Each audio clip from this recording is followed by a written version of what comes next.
গভীর রাত্রে আল্লাহর নবী ঘুম থেকে চেতন পাইছেন। এই চেতন পাওয়ার কারণ হলো খাদিজাতুল কুবরা। আল্লাহ নবীর এই ডান হাতখানা বুকের মধ্যে নিয়ে ফোঁপায় ফোঁপায় কাঁদতেছেন। রাসূল বলেন, খাদিজা, দুনিয়ার সবাই ঘুম পাড়ে, আপনি কেন কাঁদেন? খাদিজা বলে, রাসূলুল্লাহ, এই দুনিয়াতে আমার কোনো সুসংবাদ কি আপনি দিবেন না? হুজুর, আপনি যখন ঘুমায়া যান ততক্ষণ পর্যন্ত আমি ঘুমাই না, যতক্ষণ পর্যন্ত আপনি নবী না ঘুমান। সুবহানাল্লাহ বলেন। আল্লাহ রাসূল বলে, খাদিজা, আমি না ঘুমাইলে আপনি কেন ঘুমান না? খাদিজা বলতেছে যে দুনিয়াতে কোনো পুরুষ যখন কোনো মেয়েকে বিয়ে করে তখন ওই মেয়ের অভিভাবক ছেলের হাতে মেয়েকে তুলে দেয়, ঠিক কিনা বলেন? আপনাকে এলাকার যখন কোনো ছেলে মেয়েকে বিয়ে করে মেয়ের হাতে ছেলে দেয় না ছেলের হাতে মেয়ে দেয়? হ্যাঁ, ছেলের হাতে কিন্তু মেয়ে দেয়। আর খাদিজা বলতেছে, আমার জীবনে পরিবর্তন, আপনার সঙ্গে যখন আমার বিয়ে হলো আমার হাতকেও আপনার হাতে তুলে দিল না, বরং আপনার চাচা আবু তালেব আপনার দুই হাত আমার হাতে তুলে দিয়ে বললেন, শিশুকালে মইরা গেছে মা, গর্ভে থাকতে মরছে পিতা, নবী চোখে দেখলেন না, কে করিবে লালন পালন, কে দিবে সান্ত্বনা, এই দুনিয়ার বড় এতিম নবী ছিলেন একজনা। আপনার দুটো হাত যখন আমার হাতে তুলে দিয়ে বলল, খাদিজা, আজ থেকে আমার এতিম ভাতিজার দায়িত্ব তোমাকে দিয়ে দিলাম, তো আপনি তো আমার দায়িত্ব নেননি, বরং আপনার দায়িত্ব আমি নিয়েছি। সুবহানাল্লাহ বলেন। সেদিন থেকে নিয়ত করেছি, আপনি না ঘুমালে আমি কোনোদিন ঘুমাবো না। তা আপনি ঘুমানোর পরে আমার ঘুমের পালা যখন আসে তখন আমি একটা দোয়া পড়ি। যারা যুবক আছো বাবা, সবাই একটু মনোযোগ দিয়ে শোনো। ঘুমানোর আগে কি চিন্তা করে ঘুমাও? না না, ঘুমানোর আগে যুবকরা যদি খালি চিন্তা করে যে আজকে ঘুমের পরে যদি আল্লাহ চেতন না করে, আমার যতই বড় যৌবনী শক্তি থাক আমি চেতন হতে পারবো। চেতন করার মালিককে, ঘুম দেওয়ার মালিককে। এই জন্য ঘুমের আগে একটা দোয়া আছে, আপনার পড়েন সে দোয়া? না না, মুরব্বীরা তো পড়বেই, এই যুবকদের জন্য বলতেছি। আল্লাহুম্মা বিইসমিকা আমুতু ওয়া আহইয়া। খুব খেয়াল করে শুনবেন, আমি মরে যাচ্ছি, ঘুম আমাকে মৃত্যুর মধ্যে নিয়ে যাচ্ছে, আল্লাহ যদি চেতন না করে আমার চেতন হওয়ার কোনো উপায় নেই। ইমাম গাজ্জালী বলেছেন, প্রকৃত মুসলমান যারা হবে ঘুমের পূর্বে তারা তওবা করে বিছনায় ঘুমাতে যাবে। আর সবচাইতে বড় তওবা হলো এশার নামাজ জামাতে আদায় করা। তওবা শব্দের অর্থ কি? ফিরে আসা। মুয়াজ্জিন যখন হাইয়া আলাস সালাত, হাইয়া আলাল ফালাহ বলে ডাকতেছে আল্লাহর ডাকে, ওই ডাকে যারা দুনিয়া থেকে ফিরে মসজিদে চলে আসে, এটাই হলো জীবনের সবচাইতে বড় তওবা। ধরে কোন সুবহানাল্লাহ। এশার নামাজ জামাতে পড়ে যারা ঘুমিয়ে যায়, এই তওবা যাদের জীবনে থাকে, আবার ঘুমানোর সময় যদি বলে আস্তাগফিরুল্লাহ আস্তাগফিরুল্লাহ, আল্লাহ জানা অজানায় যত পাপ করেছি আমাকে মাফ করে দাও। যদি ঘুমের ঘরে সে দুনিয়া থেকে বিদায় নেয়, দুনিয়ার মানুষ তাকে কবরে নিয়ে যাবে, কিন্তু কবর তার জন্য কবর হবে না, ওইটা আল্লাহ জান্নাতের টুকরা বানায়। খাদিজাতুল কুবরা বলেন, ইয়া রাসূলুল্লাহ, আপনি ঘুমানোর পরে আমি যখন ঘুমের দোয়া পড়তেছিলাম, এই আমতুর শব্দ যখন জবানে উচ্চারণ করেছি, এমন সময় অন্ধকার কবর আমার সামনে এসে হাজির হয়ে গেছে। মান তাশাব্বাহা বিকওমিন ফাহুয়া মিনহুম। আল্লাহ রাসূল বলেছেন, যেই ব্যক্তি যাকে অনুসরণ করবে ওই ব্যক্তির সঙ্গেই তার দোসর হবে, হাসর হবে। আজকের যুবকেরা মেসিকে গ্রহণ করলাম, নেইমারকে গ্রহণ করলাম, অথচ মেসি নেইমার হলে ইহুদি খ্রিস্টান। তোমরা খোঁজ না দেখো, আর্জেন্টিনায় প্রকাশ্যে আজান দিবার দেয় না। প্রকাশ্যে আজান যদি কেউ আর্জেন্টিনায় দেয়, সঙ্গে সঙ্গে আর্জেন্টিনা সরকার তাকে গ্রেফতার করে। ব্রাজিলে নামাজ পড়তে দেয় না, মুসলমানকে তারা সহ্য করতে পারে না। আর 90% মুসলমানের যুবকেরা ওই ইহুদি খ্রিস্টানদের পতাকা উড়াবার পারবে না। জোরে কোন কথা ঠিক? খুব খেয়াল করবা যান। হায় হায় রে, গেঞ্জি বানাচ্ছে, চুল কাটিং দিছে মেসি, যদি মরে যায় ও কবর তুলে মন কিনে গেলে সে কি বলবে? এই আমার নাবিউকা তোর নবীকে, তখন যদি বলে মোহাম্মদ রাসূলুল্লাহ চাপাত মারবি লাগতি। জোরে কোন কথা ঠিক কিনা? চাপাত মারবি লাগতি। হ্যাঁ, একটু মনোযোগ দিয়ে শোনেন। 50,000 বছর কবরের ঘরে থাকতে হবে, যেই কবরে কোনো আলো নাই, যেই কবরে কোনো বাতি নাই, যেই কবরে কোনো সাথী নাই, যেই কবরে কোনো দরজা নাই, জানলা নাই। খাজিয়াতুল কুবরা বলে, যদি আমি মৃত্যুবরণ করি ওই 50,000 বছর অন্ধকার কবরে কেমনে থাকবো, এই চিন্তায় চোখে ঘুম ধরে না, দর দর করে পানি পড়তেছে। ইয়া রাসূলুল্লাহ, আল্লাহ নবী খাদিজার কপালে একটা চুমু দিয়ে বললেন, খাদিজা, ওই আল্লাহর শপথ করে বলতেছি, ঈমান গ্রহণ করার পরে, খুব খেয়াল করবেন, কি গ্রহণ? আমাদের সকলের ঈমান আছে না নাই? হ্যাঁ, খুব খেয়াল করবেন। আত্তাকুল্লাহ হাক্কা তুকাতিহি। আল্লাহ নবী বলেন, খাদিজা, ঈমান গ্রহণ করার পরে ওই আল্লাহর সঙ্গে আপনি এমন ভাবে সম্পর্ক গড়ে তুলেছেন, আল্লাহ আপনার কবরকে জান্নাত বানায়া দিবে।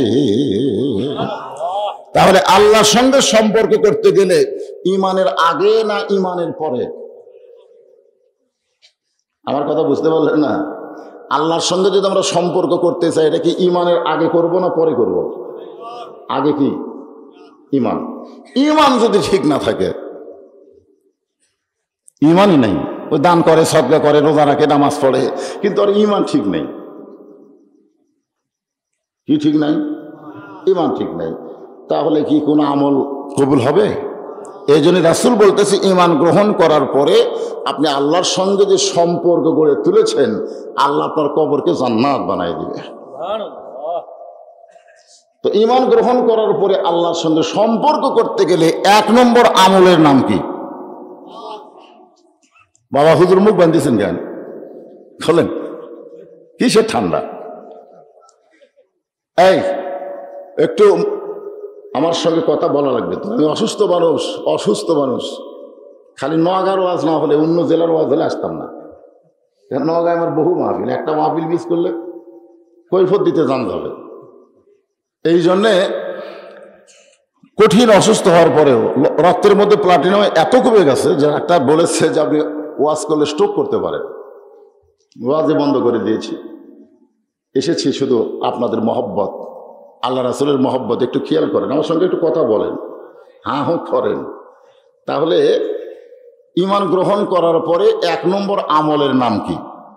এ সবাই জানেন কিন্তু বলতেছেন না। 1 নম্বর আমলের নাম কি?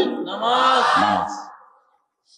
হাদিসে আছে, লা সালাতা লা ঈমানা, যার নামাজ নাই তার ঈমান নেই। তো আজকে যে অনেক যুবক এই মাহফিলে বসেছেন, এই যুবকদের বিবেককে আমি প্রশ্ন করতেছি, যুবকদের কেন, এর কাছে একটা বিবেক আছে, এই বিবেককে আমি প্রশ্ন করতেছি, কারা কারা মাগরিব এশার নামাজ না পড়ে ওয়াজ শুনতেছেন? না, হাত তুলবার কি, ওরা কি করছে? মাগরিব এশা পড়েননি? মাগরিব এশার নামাজ না পড়ে যারা ওয়াজ শুনতেছেন, যদি ফজরের আগে মরে যান তাহলে কি হবে? আপনি জান্নাত পাবেন। হয়তো আল্লাহ বলবে, যা দান করছিস মাদ্রাসার 500 টাকা, অনেকে দান করতেছে, 1000 টাকা দান করছিস, তো জান্নাত দিয়ে দিলাম, যা। ওই খুশি হয়ে জান্নাতে ধুল মারবে, যাই দেখবে জান্নাতের দরজা বিশাল একটা তালা, এইবার একটা তালা দেওয়া। তো বলতেছে, আল্লাহ আপনি আমাকে জান্নাত দিলেন, কিন্তু জান্নাতের দরজার যে তালা মারা, আল্লাহ বলতেছে চাবি নাই। তখন বলে, আমার কাছে তো চাবি নাই। আল্লাহ বলতেছে, তাহলে তোর জান্নাত নাই, কারণ চাবি হচ্ছে আসসালাতু মিফতাহুল জান্নাহ, নামাজ হচ্ছে জান্নাতের চাবি। যার নামাজ নাই তাই জান্নাত পালে জান্নাতে ঢুকতে পারবে না। আর অনেক লোকের খালি জুমার নামাজ আছে, বুঝলেন, 5 ওয়াক্ত নাই, ওর হাতের চাবি থাকবে, ঢুকবি ঠিকই কিন্তু ঘুরবি না। তালার মধ্যে চাবি ঢুকবি ঠিকই, কিন্তু ঘুরবি না, ঘুরবি। আল্লাহ চাবি তো ঢুকলো ঘরে রাখেন। আল্লাহ বলে দেখ তো পাঁচটা দাগ আছে চাবির মধ্যে, দেখ তো 5টা দাগ আছে। মানে কোনো দাগ নাই, একটা খালি সোজা দাগ। বলে ও তো খালি জুমার নামাজ পড়ছিস, 5 ওয়াক্ত বলিসনি, এই জন্য জান্নাত পাবি ঠিকই, ঢুকবার পারবি না।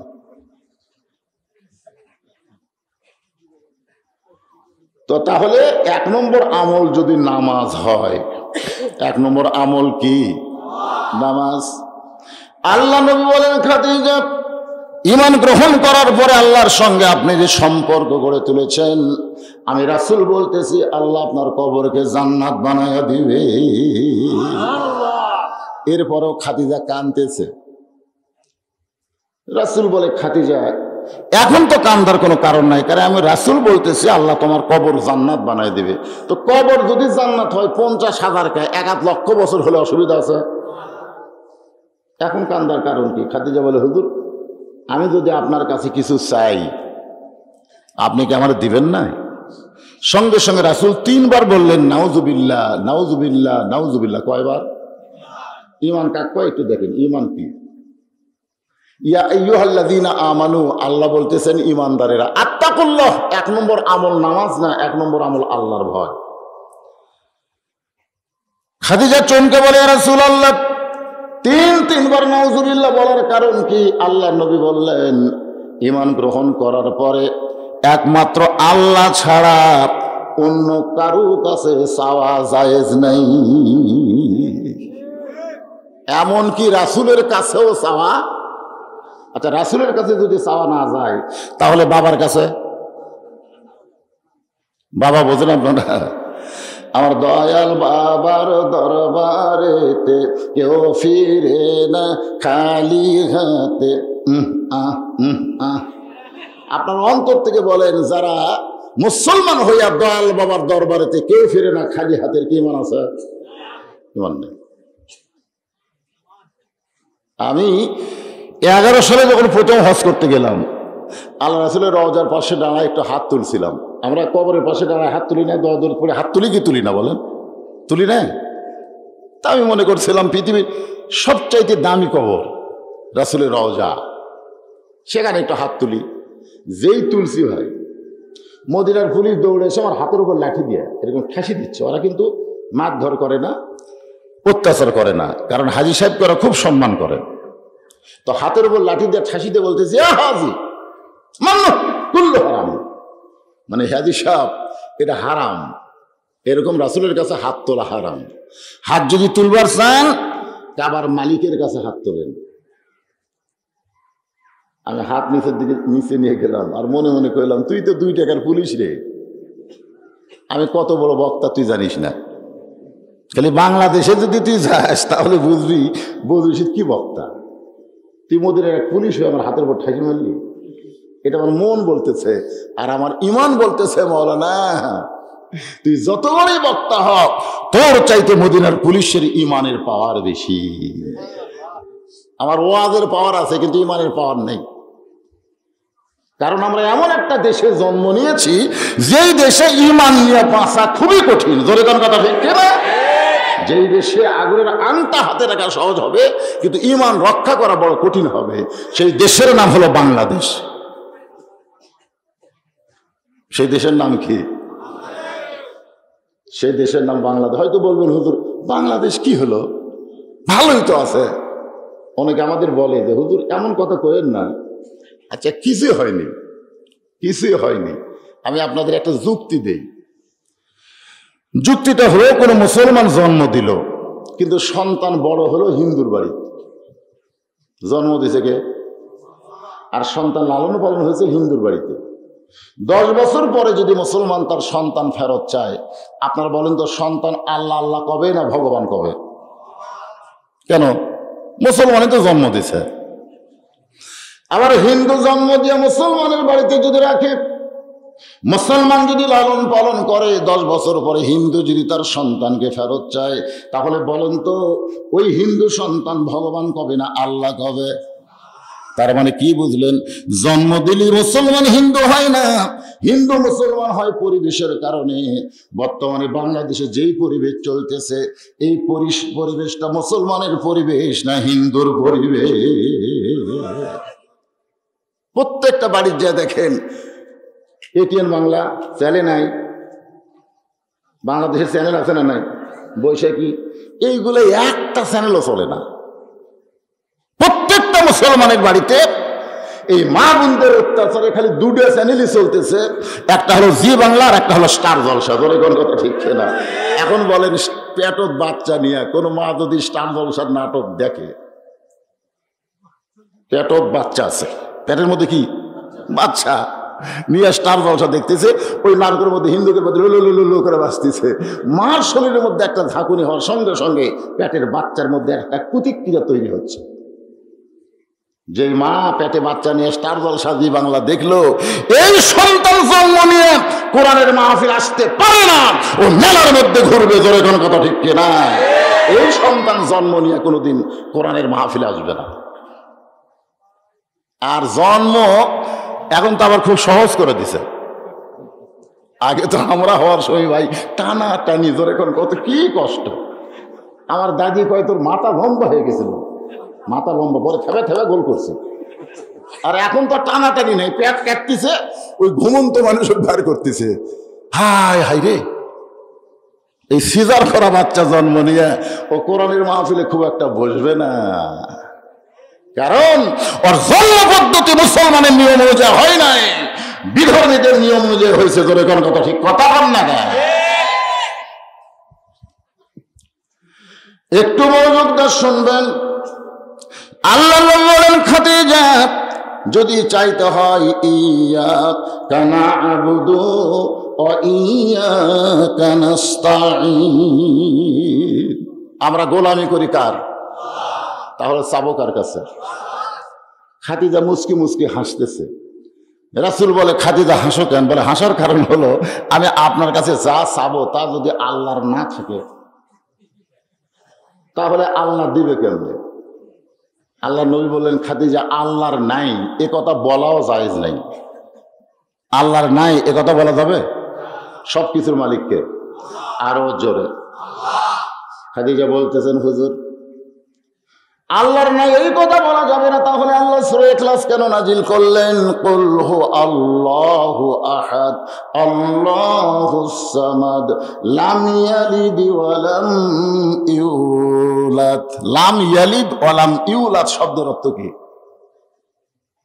আল্লাহর বাপ মা, আল্লাহর নাই বলা যাবে না, তাহলে আল্লাহর বাপ মা নাই বলা যাবে? আল্লাহর বাপ মা, জোরে বলেন আল্লাহর বাপ মা, আল্লাহর সন্তান, আল্লাহর বউ, আল্লাহর মৃত্যু।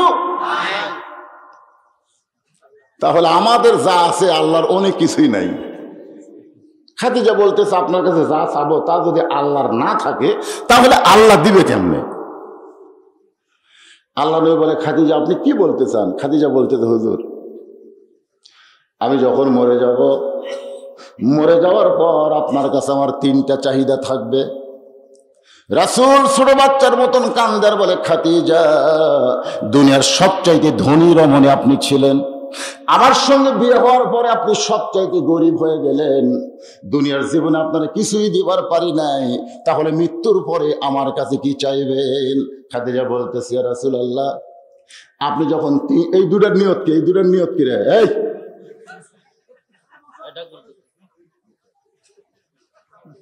একটা তো হুজুরের মতন দেখা যায়, হ্যাঁ ওইটা না হয় খেজুর হোক, এটা তো হুজুর।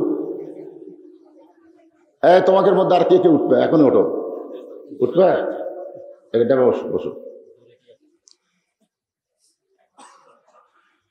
3 বছর সাধনা করার পরে আল্লাহ তাআলা কোরআনের 5টা আয়াত আপনার উপর নাজিল করেছে। এই কোরআনে অনেকগুলো আয়াত আছে না নাই? আয়াত নিয়ে কিন্তু মতভেদ আছে। আসলে মতভেদ না, আমরা এতদিন বলছি 6666 আয়াত, মানে 6 মেরে দিছি 6666। তাহলে কয়টা 6 আছে? হ্যাঁ, এই যে 6 বাড়া দিছি, কোনোদিন গুনে দেখিনি।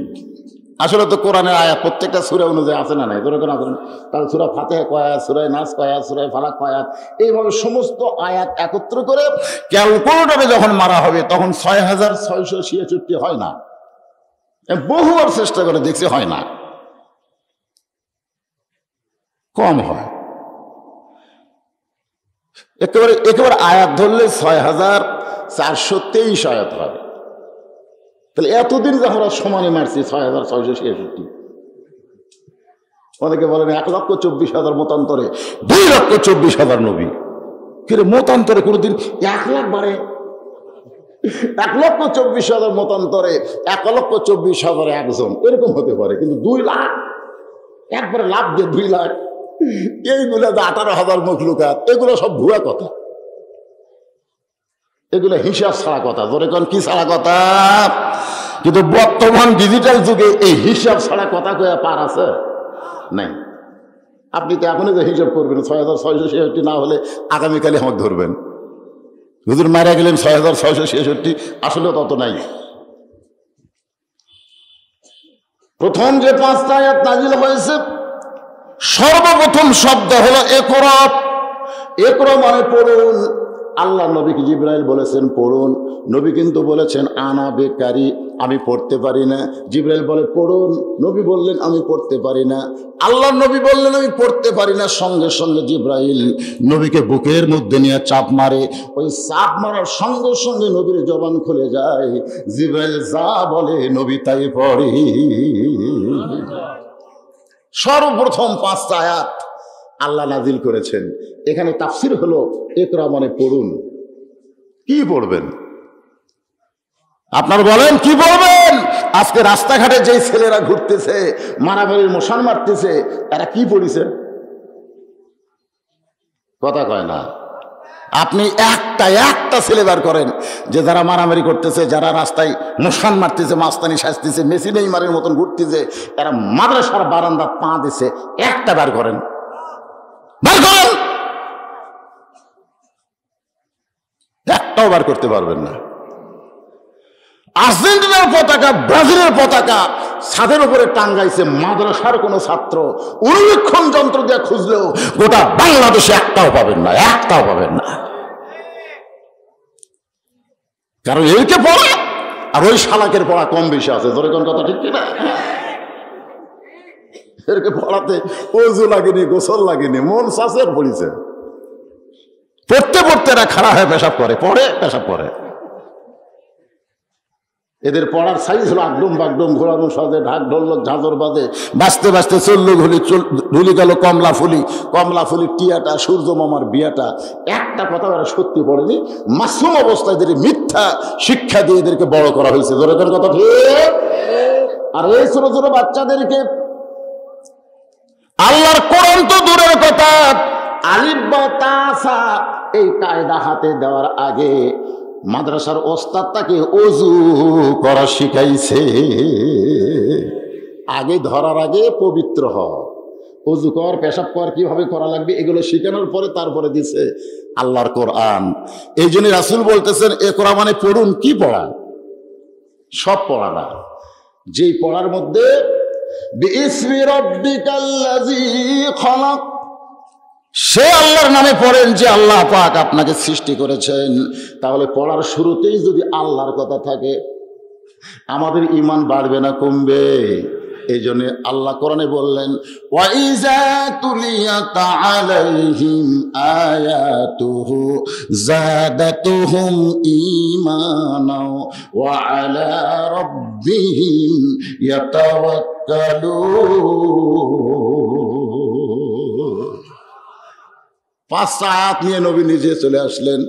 খাদিজা বললেন হুজুর 3.5 বছর ধরে যে জুব্বাটা আপনি গায়ে দিলেন, যেই পোশাক পরা অবস্থায় গায়ে হীরার মধ্যে আপনি সাধনা করলেন, আপনি কোরআনের আয়াত পাওয়ার পরে ওই জুব্বার কোনোদিন আপনি পরেন নাই। আমি দেখেছি জুব্বাটা যত্ন করে আপনি রাইখা দিয়েছেন।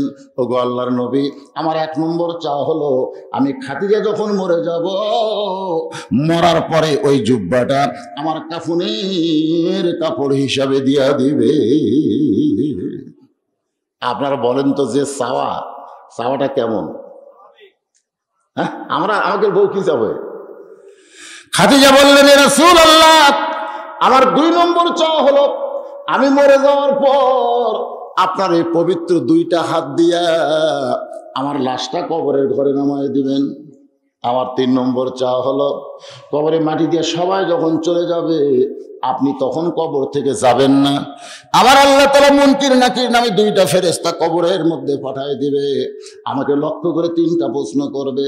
আমি খাদিজা উত্তর দিবার পারবো না, আমার পক্ষ থেকে আপনি একটু উত্তর দিবেন। এই 3টা চাওয়া যদি আপনি পুরা করেন তাহলে আর কবর নিয়ে মৃত্যু নিয়ে আমি কোনোদিন কাঁদবো না। সঙ্গে সঙ্গে আল্লাহর নবী খাদিজার কবরে চুমু দিয়ে বললেন, খাদিজা, ওই আল্লাহর শপথ করে বলতেছি, আমার আগে যদি আপনার মৃত্যু হয়, সুবহানাল্লাহ কোন কথাটার মধ্যে কেন সুবহানাল্লাহ বলতে বললাম?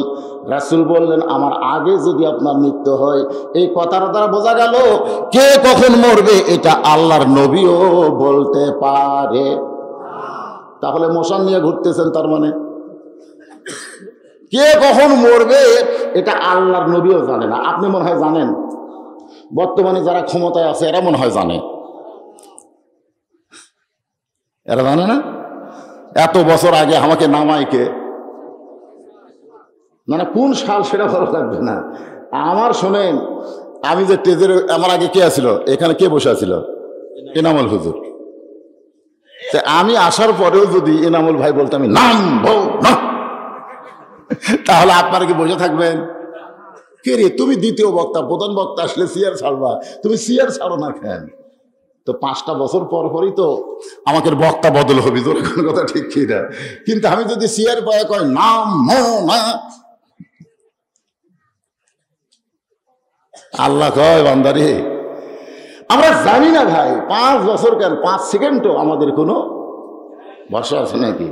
ও যে আব্দুল আলিম একটা গান গাইছিল, এক পলকের নাই ভরসা মিশে সকল আশা, কখন বুঝি দারুণ ঝড়ে ভাঙবে তোমার বাসা। আমার হীরামন পাখি, আমার প্রাণ পাখি, তোরে কোথায় রাখি পাখি রে, সবই মিশে আর ফাঁকি। যে কোনো মুহূর্তে যাইতে হবে, এই জন্য আল্লাহ রাসূল বললেন, খাদিজা, আমার আগে যদি আপনার মৃত্যু হয় তাহলে আপনার 3টা চাওয়াই আমি পুরা করব ইনশাআল্লাহ। মা খাদিজা দুনিয়া থেকে বিদায় নিলেন। আমার মায়েরা বোনেরা যারা পর্দার অন্তরে আছেন একটু মনোযোগ দিয়ে শুনবেন। নবী তাকায় দেখে মা খাদিজার পেট থেকে 4টা মেয়ে হয়েছে। ছেলেগুলা সব আল্লাহ নিয়ে গেছে, আসলে মেয়ে হয়েছে 4টা। ধরে কোন কয়টা? আল্লাহ রাসূলের 8টা সন্তানের মধ্যে 7টা সন্তানই আল্লাহ খাদিজার পেট থেকে দিছে। ধরে কোন সুবহানাল্লাহ। কারণ মা খাদিজা যতদিন জীবিত ছিলেন ততদিন রাসূল দ্বিতীয় কোনো বিয়ে করেননি।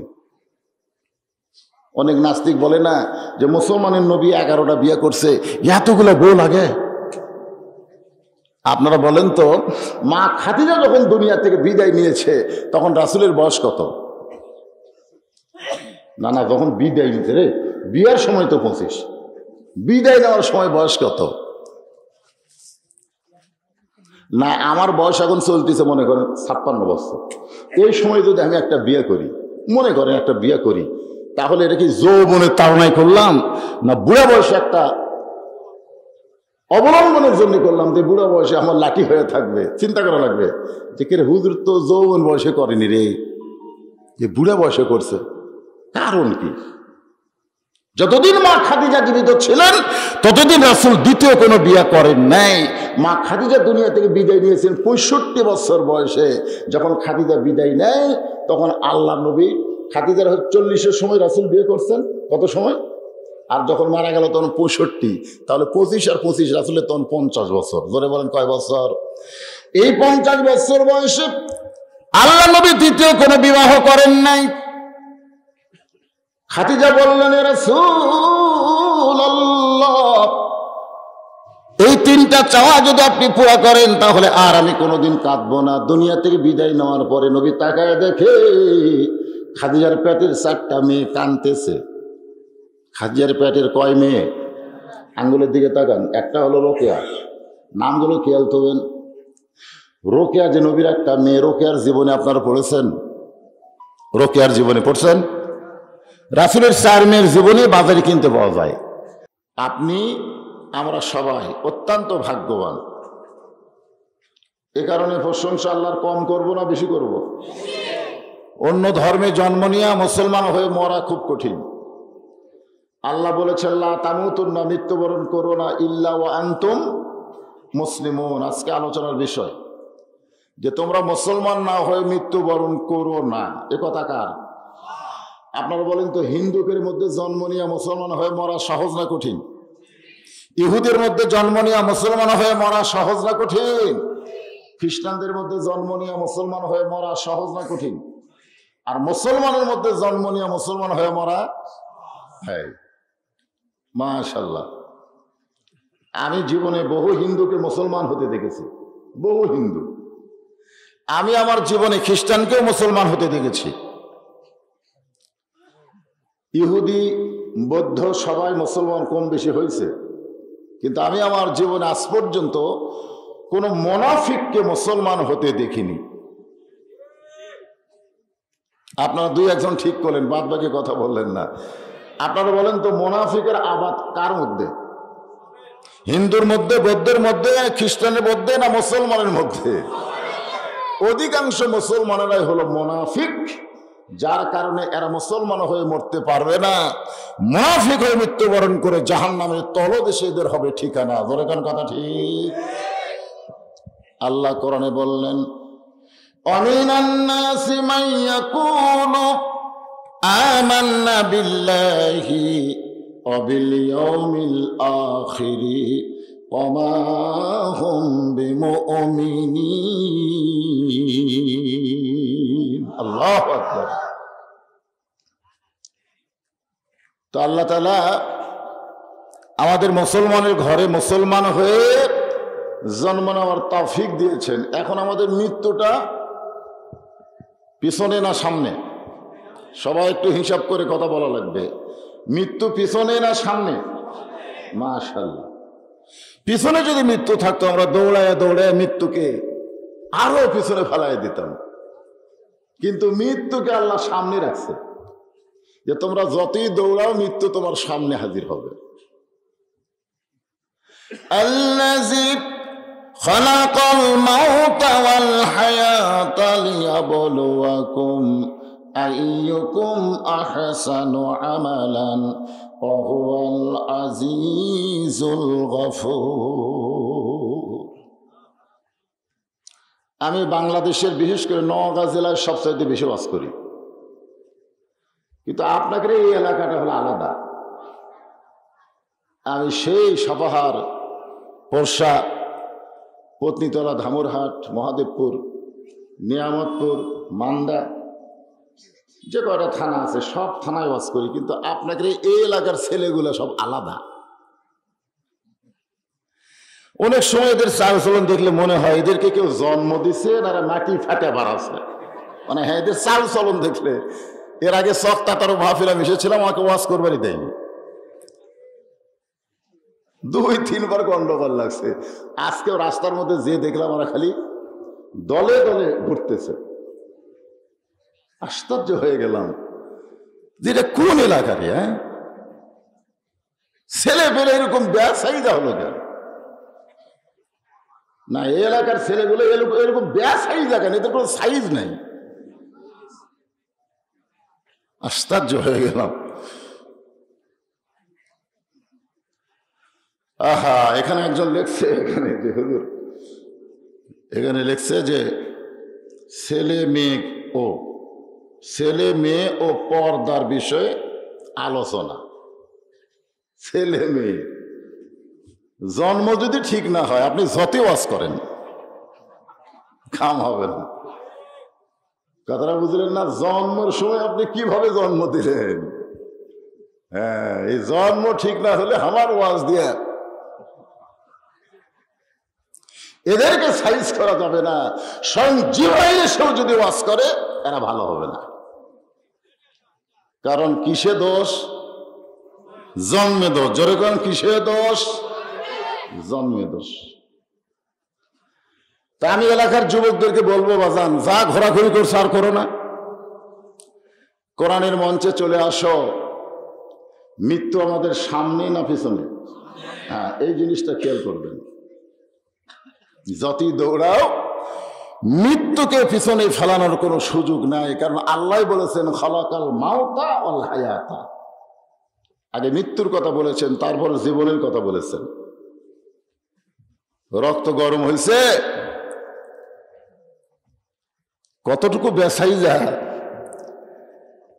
কোথায় আর্জেন্টিনা কোথায় ব্রাজিল। যে আর্জেন্টিনা ব্রাজিল বাংলাদেশের নামই জানে না, আর সেই দেশের খেলোয়াড়কে নিয়ে এরা এত পাগল হয়ে গেছে, বাংলাদেশের মানচিত্রে ওই বিদেশের পতাকা এরা পথ করে উড়াচ্ছে। আর্জেন্টিনার পতাকার গেঞ্জি গায়ে দিয়ে ঘরে, লজ্জা করে না যুবক? কিভাবে জন্ম নিল, কিভাবে বড় হলো, আল্লাহ ভালো জানে। আসেন, কিসের ডিস্টার্ব আজকের আলোচনার ভিতর দিয়ে আপনারা বুঝতে পারবেন। ইয়া আইয়ুহাল্লাযীনা আমানুত্তাকুল্লাহা হাক্কা তুকাতিহি ওয়া লা তামুতুন্না ইল্লা ওয়া আনতুম মুসলিমুন। ঈমানদারকে লক্ষ্য করে আল্লাহ বলতেছেন, ঈমানদার। আমার সামনে আপনারা যারা বসে আছেন, আমি সহ আমরা সকলে কি? ঈমানদার। জোরে বলেন, আমরা সকলে কি? ঈমানদার। ঈমানদারকে লক্ষ্য করে আল্লাহ বললেন আত্তাকুল্লাহ, ভয় করতে হবে কাকে? আল্লাহকে। আল্লাহর ভয় যখন কলিজার মধ্যে থাকবে, সেই মানুষ দ্বারা কোনো অন্যায় কাজকে করা যাবে? আজকে যারা ঘোরাফেরা করতেছে, মারামারি করার জন্য প্রস্তুতি নিচ্ছে, সবসময় একটা ভাব নিয়ে আছে, ওই মেসি হবে না হয় নেইমার হবে, কথাটা বুঝলেন? এরকম ভাব নিয়ে যারা ঘুরতেছে, আপনারা বলেন তো এদের ভিতরে কি আল্লাহর ভয় আছে?